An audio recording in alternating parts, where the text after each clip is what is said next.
যে ভগবানকে ভালোবাসে না, ভগবান তাকেও নাম দেবে।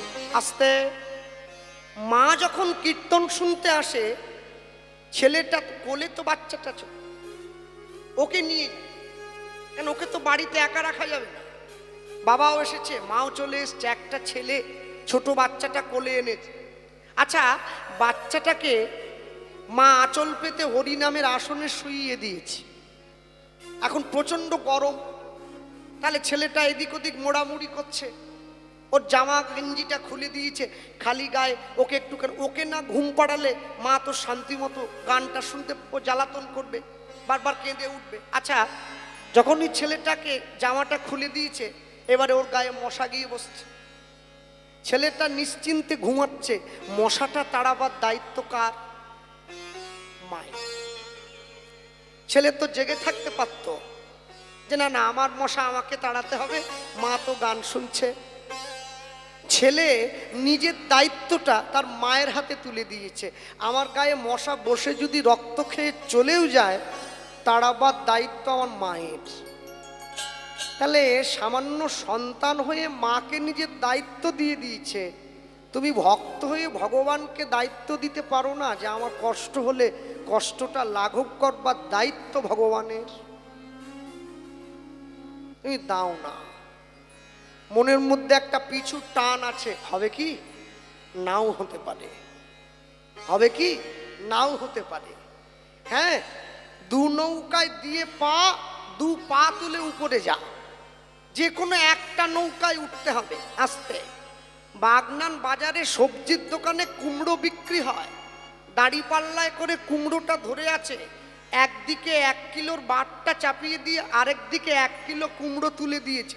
যে কুমড়ো কিনতে গেছে সে দেখছে কুমড়োর ওপরে একটা মাছি গিয়ে বসেছে, বেশ বড় মাছি, তাড়িয়ে দিয়েছে। ওই মাছিটা আবার উড়ে গিয়ে ওই যেদিকে বাটখারাটা দেওয়া ছিল ওর উপরে গিয়ে বসেছে। আচ্ছা, যে খরিদ্দার কুমড়ো কিনতে গেছে সে কি দোকানদারকে বলে, ভাই বাটখারার থেকে মাছিটা সরারে, ওজন বেড়ে যাচ্ছে? বলবে না, বলবে না নিশ্চিত। আরে একটা মাছি কেন, 10টা বসুন না, এত বড় পোকা বসলেও কিছু যায় আসে না, পোকাতে কি আর বাটখারা নড়ে? আচ্ছা, এইবারে চিন্তা করুন, আপনি কুমড়ো কিনতে গেছেন, এবার নিজেকে একটু সোনার দোকানে নিয়ে গিয়ে দাঁড় করান। ওখানে একটা দাঁড়িপাল্লা আছে, ছোট্ট কাঁচের বক্সের মধ্যে রাখা, আপনার সোনাটা ওজন হচ্ছে, কানের দুল এখন কত, 1 লাখ তো 1 লাখ, যাক আমি 1 লাখই ধরলাম। হ্যাঁ, আমার সোনা দানা নেই যদিও, বলছি আর 1 লাখ। তা এখন আপনি কানের দুল কিনছেন নিজের মেয়ের জন্যে, হঠাৎ করে বড় মাছি না, ছোট একটা মাছি ওই বাটখারার উপরে গিয়ে বসেছে, সোনার দোকানের বাট। আপনি কি বলবেন, আচ্ছা বসে আছে যখন থাক, তুমি ওজন করো, বলবেন না? বলে আগে তার ওই একটা মাছির জন্য 10,000 টাকা বেড়ে যেতে পারে। হ্যাঁ, জীবনে আপনাকে ঠিক করতে হবে, আপনি সোনার দোকানের বাটখারা হবেন না কুমড়োর দোকানের বাটখারা। সোনা সবাই হতে পারবে না, কুমড়ো যে কেউ হতে পারে। হ্যাঁ, যার জন্যে তো সোনা 1 লাখ, কুমড়ো 40 টাকা। জীবনে যে কোনো সময় চাইলেই খারাপ হওয়া যায়, চাইলে ভালো হওয়া যায় না। না তা বলে ভাববেন না কুমড়োটাকে আমি খারাপ বলছি, কুমড়ো ভালো। কুমড়ো খেলে নাকি ক্যান্সারের জীবাণু নষ্ট হয়, ডাক্তাররা বলে আর কি। হ্যাঁ, তবে কি জানেন, জীবনে সৎ মানুষের সঙ্গ করবেন, সোনা না হন অন্তত সোনার দোকানের বাটখারা তো হতে পারবেন। সোনার দোকানের বাটখারাটা কিন্তু সোনা দিয়ে তৈরি, ওটা পেতল দিয়ে তৈরি, কিন্তু ওর পজিশনটা অনেক উপরে, ও সোনা মাপে তো ওর দাম একটু বেশি, এইটুকু ছোট্ট। তাই জীবনে এমনভাবে নিজেকে তৈরি করবেন, এমনভাবে চলবেন যেন জীবন কোনো অবস্থাতেই আপনার থেকে মুখ ফিরিয়ে না নেয়। একটা জিনিস আমি ভেবে পাই না, এই যে এত বড় শ্রাবণ মাস চলে গেল, শ্রাবণ মাসে অনেকেই নিরামিষ খেয়েছে, প্রত্যেক সোমবার করে তারকেশ্বরে শিবের মাথায় জল ঢালার জন্য বিরাট ভিড়, পুলিশ একবারে দড়ি দিয়ে ব্যারিকেড করে রেখেছে। এ পর্যন্ত ঠিক ছিল, কিন্তু একটা জিনিস ভেবে একটু আশ্চর্য হলাম, শ্রাবণ মাসে বাঙালি বাড়ির মা বোনেরা প্রায় বেশিরভাগই সকলে দেখি সবুজ চুড়ি পরে ঘুরছে। আমি অনেককে জিজ্ঞাসাও করেছি যে আচ্ছা এই সবুজ চুড়িটা পরেছেন কেন? বলছে বলতে পারবো না। তা যে জিনিসটা তুমি বলতে পারবে না, যে পোশাকটার পরার কারণ তুমি জানো না, সেটা পরলে কেন? বলে দেবাদিদেব মহাদেবের একটু কৃপা পাওয়া যায়। কোথায় বলা আছে দেবাদিদেব মহাদেবের কৃপা পেতে গেলে সবুজ চুড়ি পরতে হবে? হ্যাঁ, এগুলোকে অসভ্যতা বলে। হ্যাঁ, এসব করার দরকার নেই। ভগবানকে অন্তর থেকে ভালোবাসুন, অন্তর থেকে সম্মান করুন। এই সবুজ লাল ফাল চুড়ি পরার দরকার নেই। মুসলিম ভাইদের বাড়িতে মুসলমান বাড়ির মেয়েরা যখন কুমারী থেকে বিবাহিত হয়ে স্বামীর ঘরে যায়, তারা সবুজ কাঁচের চুড়ি পরে। আপনারা পরছেন কি জন্য? আপনারা পরবেন না, এসব পরবার দরকার নেই। তবে অন্তর থেকে ভগবানকে ভালোবাসতে হবে। আমি খবরে দেখছিলাম, মোবাইলে দেখাচ্ছিল, তারকেশ্বরে বাবার মাথায় জল ঢালতে গেছে। হ্যাঁ, ওরা হাতি বাচ্চা বলে একটা পিক আপ ভ্যানে করে যাচ্ছে লরি নিয়ে, পুলিশ ওদেরকে আটকে গাড়ি দাঁড় করিয়ে 2 পেটি মদ নামিয়ে গাড়িতে করে মদ নিয়ে যাচ্ছে। কোনটার প্রতি ভালোবাসা আছে?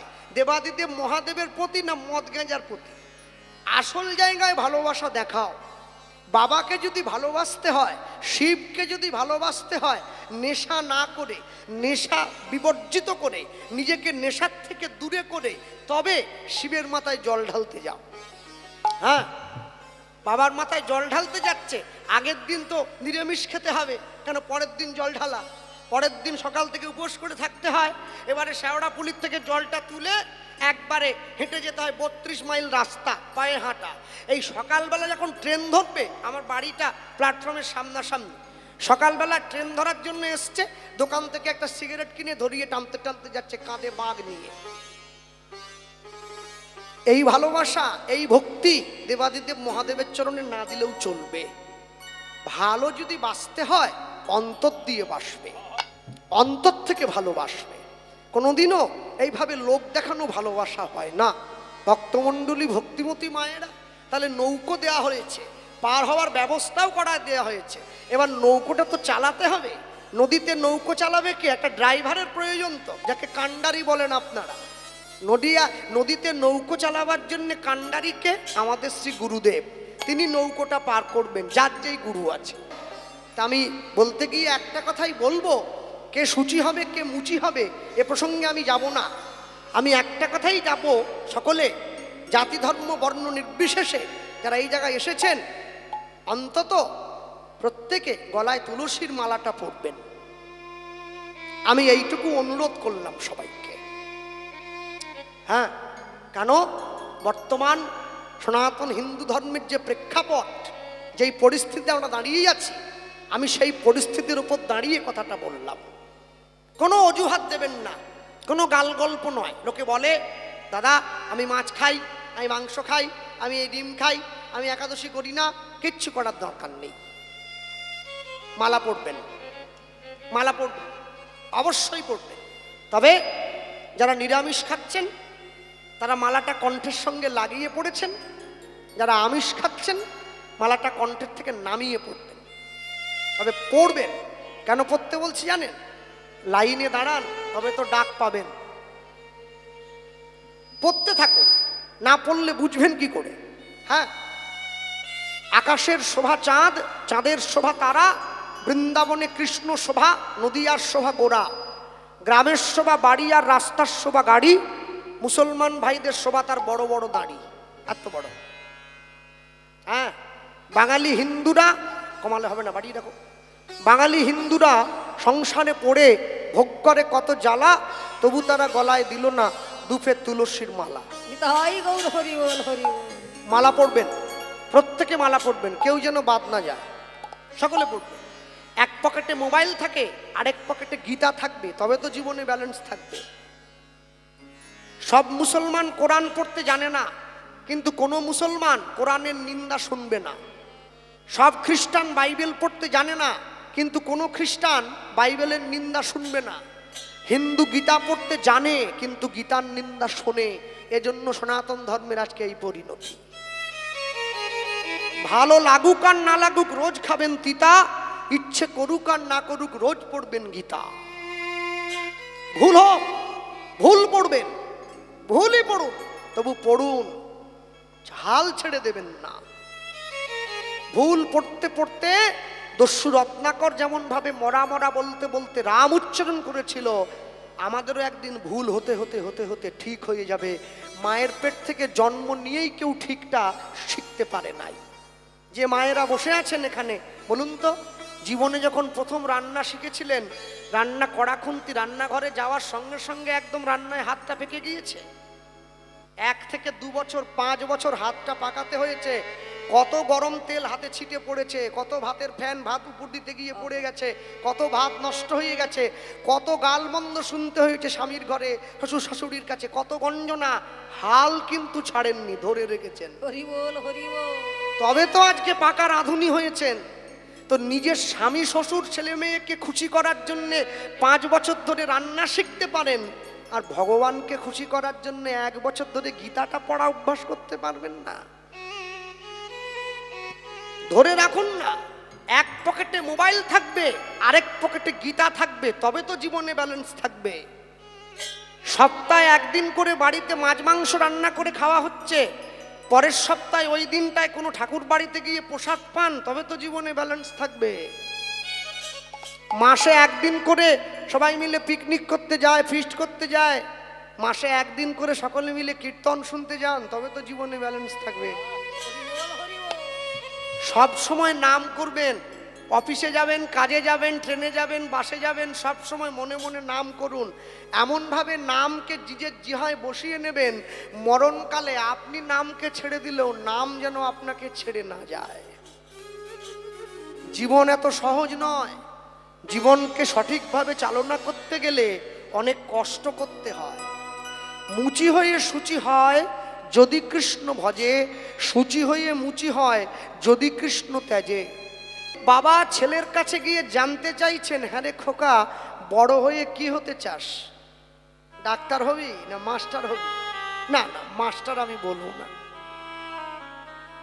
কেননা 26,000 চাকরি চলে গেছে, আরো মাস্টার রক্ষা করো ভগবান। মাস্টার আমি বলবো না। আর যে মেয়ের বাবাদের ইচ্ছে ছিল মাস্টার জামাই করব, তারা তো ইচ্ছের উপরে ছাই দিয়ে পাথর চাপা দিয়ে দিয়েছে। হরি বল, হরি বল। ওর থেকে ফুচকা দোকানদার ভালো, থাক 10 টাকায় 6টা, অনেক লাভ। মাস্টার আর খুঁজবো না, যাক ছেড়ে দেন সে কথা। আসলে আপনারা আমরা দুঃখ করে কি করব? শিক্ষা যদি নাঙল চালায়, মূর্খ যদি করে শাসন, অনিবার্য হবে ভাই এই সমাজের পতন। তাই গৌর, হরি বল, হরি বল। যাকে যে জায়গায় দেওয়ার কথা ছিল তাকে না দিয়ে তাকে যদি অন্য জায়গায় বসানো হয়, আজকে যে কয়লা মন্ত্রী কালকে দেয় সে শিক্ষা, কয়লার মতো শিক্ষা নিয়ে সমাজ করে ভিক্ষা। এর থেকে বেশি দূরে যাওয়া যাবে না। হ্যাঁ, আর আমিও বলতে পারি না, কেন ক্যামেরাম্যানগুলো বসে আছে তো, ওরা আবার তুলে ছাড়ে, ওদের তো ভিউ আর বেড়ে যায়, চাপ তো আমার উপরে আসে। যাক ছেড়ে দেন সে কথা। আমেরিকা, লন্ডন, রাশিয়া, ইংল্যান্ড, বিদেশে গেলে অনেক বড় বড় বাড়ি দেখা যায়, আমেরিকায় অনেক বড় বড় গাড়ি দেখা যায়, অনেক ধনী ধনী মানুষ দেখা যায়, অনেক ফর্সা ফর্সা সুন্দর সুন্দরী ছেলে মেয়ে দেখা যায়, কিন্তু সাধু দেখতে হলে ভারতবর্ষে আসতে হয়। এর জন্য ভারতবর্ষকে সাধুর দেশ বলা হয়। এই যে আপনারা হাওড়া জেলার মানুষ রাত্রি 11টার সময় বসে কীর্তন শুনছেন, মনে রাখবেন এই হাওড়া জেলাতেও কিন্তু নিতাই গৌড় এসেছিল, সেই কৃপাটা আপনারা পেয়েছেন। হ্যাঁ, এই কটা বাজে? এখন 11টা বেজে গেছে। রাত্রি 11টায় আমার পশ্চিম মেদিনীপুরে অমিতাভ বচ্চনকে দিয়ে কীর্তন করালেও লোক থাকবে নি, বলে তোমার কীর্তন তুমি গাও, আমাদের সকালে কাজ আছে। হাওড়া জেলায় এখন তো তবু একটু দিনে মানে আসরটা হয়েছে, ফাল্গুন চৈত্র মাসে তো 10:30 11টায় গান শুরু হয়, লোক একবারে বাড়ির থেকে রান্না বান্না করে মায়েরা খাওয়া দাওয়া করে তারপরে আসে, সারা রাত বসে আছে। হ্যাঁ, আপনাদের এই সামনে একটা জায়গা আছে যেখানে জমিদারের বাড়ি, কৃষ্ণানন্দ দত্ত, তার বাড়িতে নিতাই গৌর চরণধুলি দিয়েছিলেন, দুদিন ছিলেন। জমিদার কৃষ্ণানন্দ দত্ত নিতাই গৌরকে সেবা করার সৌভাগ্য অর্জন করেছিলেন। দুদিন নিতাই গৌর ছিলেন ওই গ্রামে। ওই গ্রামে নিতাই গৌরের চরণধুলি পড়েছিল। গ্রামের মানুষের মন আনন্দে ভরে গিয়েছিল। গ্রামটার নাম দিয়েছিলেন জমিদার আনন্দধুলি। এই আনন্দধুলি গ্রামটাই বর্তমানে ছোট হয়ে আন্দুল নামে পরিচিত হয়েছে। ওটা হাওড়া জেলাতেই পড়ে, আন্দুল। নিতাই গৌর যখন বিদায় নিয়ে চলে যাচ্ছেন, গ্রামের মায়েরা শঙ্খ বাজিয়ে চোখের জলে নিতাই গৌরকে বড় রাস্তায় দাঁড় করিয়ে বিদায় জানিয়েছিল। যেই জায়গায় দাঁড় করিয়ে বিদায় জানিয়েছে ওই জায়গাটার নাম হচ্ছে সাঁকরাইল, ওটাও হাওড়া জেলাতে পড়ে। মহাপ্রভু স্নান করতে গিয়ে যে ঘাটে পা পিছলে পড়ে গিয়েছিলেন ওটা পিছলদহের ঘাট, ওটাও হাওড়া জেলাতে পড়ে। সব সময়ের জন্য জানবেন, এমনি এমনি আপনারা পেয়ে যাননি, আপনাদের জন্য দেওয়া ছিল তাই আপনারা পেয়েছেন। হরি বল হরি বল। বাবা যদি ব্যাংকে 50 লক্ষ টাকা রেখে যায়, ছেলে বলে আমি বড় লোক। টাকা তোমার নয়, টাকা তোমার বাবার। তুমি নিজে যেদিন রোজগার করে 50 লক্ষ টাকা ব্যাংকে রাখবে, সেদিন তুমি বুঝবে টাকা রোজগারে কত কষ্ট। আরে রামচন্দ্র তো সারা জীবনই বড় লোক। জন্ম হয়েছে দশরথের ঘরে, সে তো রাজা, সূর্যবংশের রাজা দশরথ, তার ঘরে রামের জন্ম। এখন অযোধ্যায় রাম মন্দির তৈরি হয়েছে, রামচন্দ্র মন্দিরে দাঁড়িয়ে রয়েছেন। তার কপালে যে তিলকটা দেওয়া আছে 1100 কোটি টাকার হিরে। সেদিনও বড় লোক ছিল, আজও বড় লোক আছে, ভবিষ্যতেও বড় লোক থাকবে। কিন্তু চৈতন্য মহাপ্রভু, আমরাও গরিব, ভগবানও এসেছে গরিবের বেশ ধরে। হরি বল হরি বল। গায়ে সোনা নেই, দানা নেই, খালি গায়ে ধুতি পরে মানুষের কাছে গিয়ে হাত বাড়িয়ে দাঁড়িয়েছে। শুধু একবার কৃষ্ণ নাম বলে নিলেই হয়। তুমি জেগে থাকো, ঘুমিয়ে থাকো, ইচ্ছায় বলো, অনিচ্ছায় বলো, একবার শুধু বলো, এতেই তোমার কল্যাণ, এতেই তোমার কল্যাণ। বাড়ির ছেলে মেয়েদেরকে বাংলার জন্য একটা মাস্টারমশাই, অঙ্কের জন্য একটা মাস্টারমশাই, ভূগোলের জন্য একটা মাস্টারমশাই দিয়েছেন। বাড়ির ছেলে মেয়েকে উপযুক্ত সনাতনী সংস্কার শেখাবে, এর জন্য কোনো মাস্টারমশাই বাবা মায়েরা দেয়নি। তার জন্যে তো বাড়ির ছেলে মেয়েরা সনাতন হিন্দু ধর্মের ছেলে মেয়ে হলে রেশন দোকানে দাঁড়িয়ে প্রসাদ নেয়। ছেলে মেয়েদেরকে বলবার কেউ নেই, প্রসাদ রেশন দোকানে পাওয়া যায় না, প্রসাদ মন্দিরে গিয়ে হাত পেতে নিতে হয়। তাই গৌর হরি বল হরি বল হরি বল। এটা বলবে কে? পাগলের দল সব। ওরে রেশন দোকানে প্রসাদ পাওয়া যায় রে, হ্যাঁ, খেজার গজা প্যাকেট করে দিলেই প্রসাদ হয়ে গেল। শামসুদ্দিন রহমানও তো প্রসাদ বিলি করছে, প্রসাদের আর ইজ্জত কিছু থাকলো না। হ্যাঁ, জুতো পরে প্রসাদ বিলি হচ্ছে, স্যুট বুট পরে রেশন দোকানদার। একটা রেশন দোকানে 500 রেশন কার্ড আছে, 500 প্যাকেট প্রসাদ মাঝে মাঝে পা দিয়ে একবার ঠেলেও দিচ্ছে। হরি বল হরি বল। ওরে প্রসাদ, প্রসাদের প্রতি ভালোবাসা দেখে মাঝে মাঝে তো কাঁদতে ইচ্ছে হয়। ভগবান জগন্নাথ দেব দীঘায় এসেছেন, এটা আনন্দের খবর, খুবই আনন্দ। আমরা সবাই যাব, কিন্তু সবাই যাব, আমি তো গিয়েছি, দর্শনও করেছি, আবারও যাব। কিন্তু দীঘায় জগন্নাথ দেব এসেছে মানে এই নয় দীঘা আমি জগন্নাথ ধাম বানিয়ে ফেলবো। জগন্নাথ মন্দির হতে পারে, ধাম পুরী। জগন্নাথ দেবের দীঘার মন্দির ধাম হবে না, ওটা পুরীই থাকবে। এই বোধটা বাঙালিকে বোঝানো গেল না। কি করে বোঝাবে? জন্মাষ্টমীর উৎসব হচ্ছে বাগনানে, মানুষে বসে বসে ডিম ভাজা, চাউমিন, ডিমের চপ খাচ্ছে, চিংড়ি মাছের চপ, এদিকে জন্মাষ্টমী পালন করছে। এ জন্মাষ্টমী পালন করার থেকে হিন্দি গানে নেচে নেওয়া ভালো। ভগবানও ভয় পাচ্ছে, ভগবানের নাকে ঢুকছে না ডিম ভাজার গন্ধ।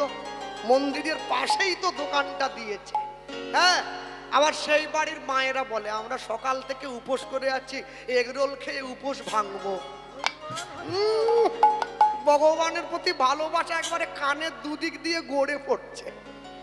ওরে ভালোবাসা, এ ভালোবাসা ভগবানকে দেখাবার দরকার নেই। আমি শুরুতেই বলেছি, ভালো যদি বাঁচতে হয় অন্তর থেকে বাঁচবে। লোক দেখানো সাধু সেজে লাভ নেই, সাধু হয়ে দেখাতে হবে।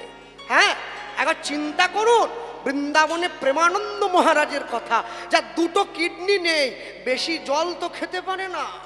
আমি 3 ঘন্টা কীর্তন করি, আসর থেকে নামার পরে কমিটিকে বলি গরম দুধ নিয়ে আসুন, গরম জল নিয়ে আসুন, ভালো ভালো খাবার কি আছে নিয়ে আসুন।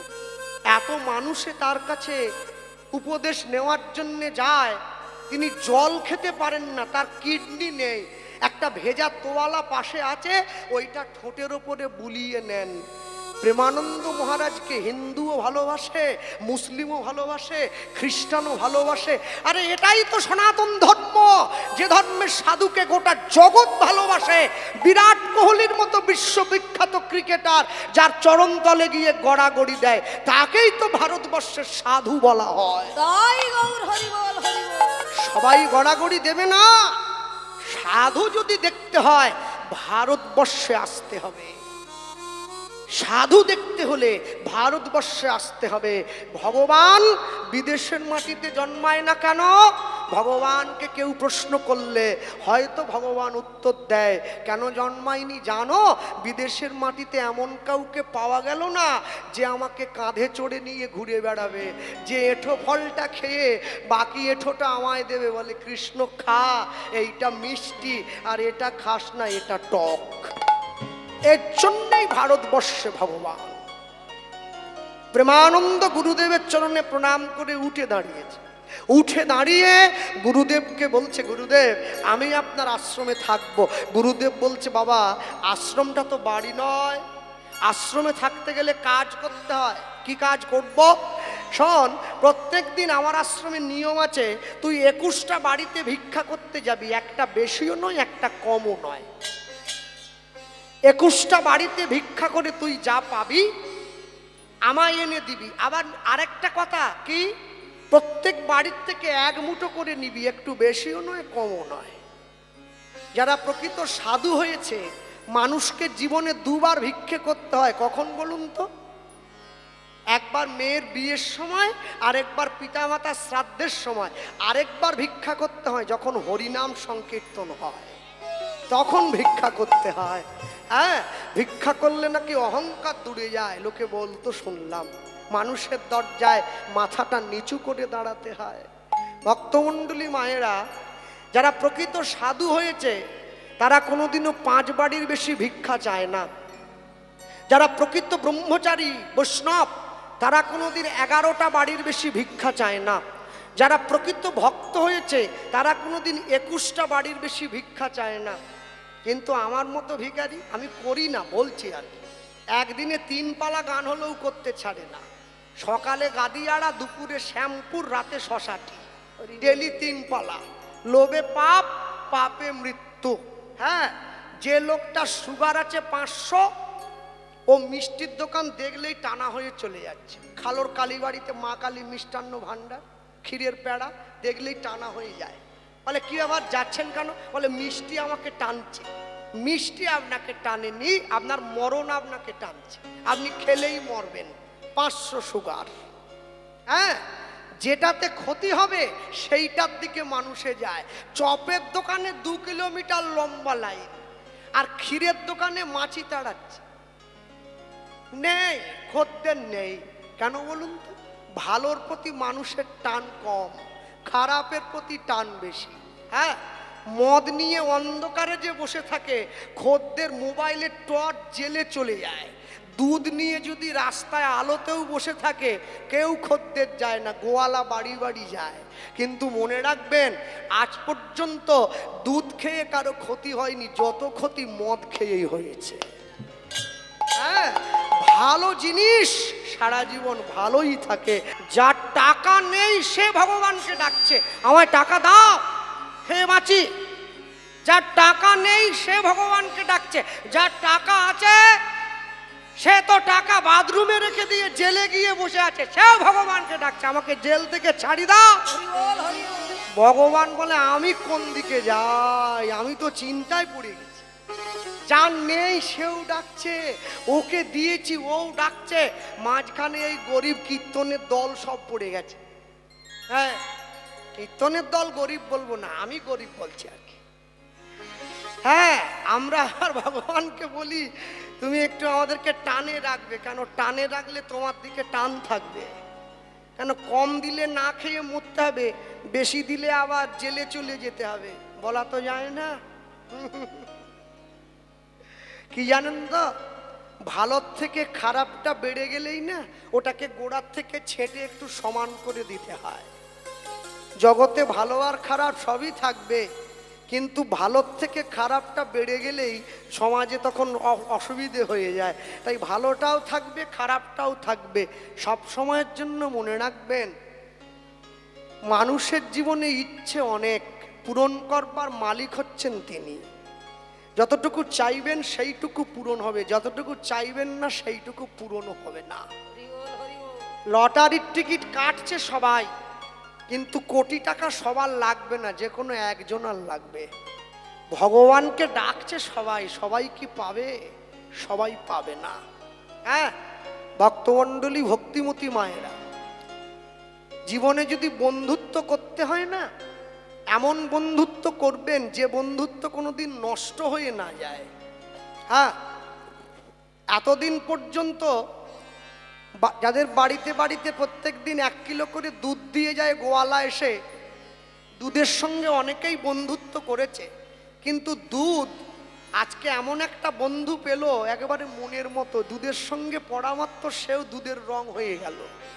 হ্যাঁ, আপনাদের এই শশাটি গ্রামে একটা গোয়ালা আছে, যার গরুটা 10 কিলো করে দুধ দেয়, তো ওই গোয়ালা আবার 10টা বাড়িতে 1 কিলো করে দেয়। তো গ্রামে জন্মাষ্টমী কীর্তন হবে, এক বাবু কলকাতায় থাকে, সে এসেছে, মন্দিরে পুজো হবে, মন্দিরের জন্যে 4 কিলো দুধ চেয়েছে, ডেলি 1 কিলো করে, তো 14 কিলো লাগবে, তো 11 কিলো দুধ। এখন গোয়ালা চিন্তা করছে আমার গরু তো 10 কিলো দেয়, ও তো 11 কিলো দেবে না, কিন্তু খদ্দের একটা বেড়ে গেছে। তো ও চিন্তা করছে 10 কিলো দুধে যদি 1 কিলো জল দিয়ে দিই, কে আর দেখতে যাচ্ছে। আহা, পুকুরের জলটা নাইবা দিলাম ভালোটা, অ্যাকোয়াফিনা বিসলেরি ফিল্টারের জল দেবো। 10 কিলো দুধ, দামও একটু বেশি দেবে বলেছে, 80 টাকা করে, সবাই 60 টাকা দিচ্ছে। ও একবারে 1 কিলো জল মিশিয়ে দিয়েছে দুধে। দুধ দেখছে আজকে এমন একজন আমার সঙ্গে মিশেছে, পড়া মাত্রই আমার রঙে রং, জলের রঙও যা দুধের রঙও তাই, একবারে সাদা। দুধ সঙ্গে সঙ্গে ছুটে গিয়ে জলটাকে বুকে জড়িয়ে ধরে বলে, বন্ধু আয়। জল বলে, তোমার সঙ্গে আমার হবে না, তুমি তো 80 টাকা কিলো, আমি তো 6 টাকা বোতল।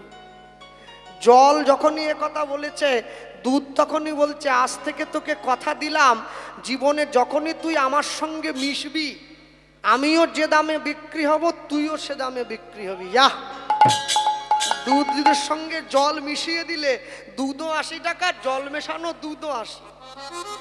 এখন যার বাড়িতে ওই 1 কিলো বেশি দিয়েছে, সেই মালিকের গিন্নি আবার দুধ নিয়ে দেখে দুধটা পাতলা, একবারে টেল টেল করছে।